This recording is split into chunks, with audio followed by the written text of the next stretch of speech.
Çfarë do t'i thoje sot sipërmarrësve që kanë një ide, kanë një ëndër, ti je një njerëz që ke ndërmarrë riske të mëdha në jetën tënde, si është ta fillosh me zero para?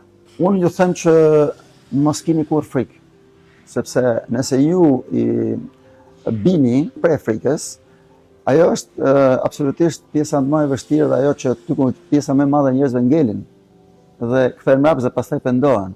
Pse nuk e bëra? Është më mirë të pendohesh për diçka që ke bërë apo të pendohesh për diçka që nuk e bërë. Më thënë më mirë pendohen për diçka që e kam bërë. Ku do t'i gjejnë parat mjetet financiare?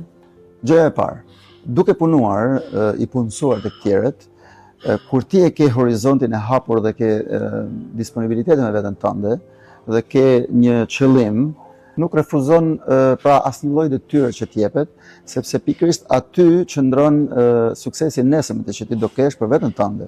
Kur e shikon që një individ është duke punuar shumë për ty, Absolutisht. si e motivon? Unë jam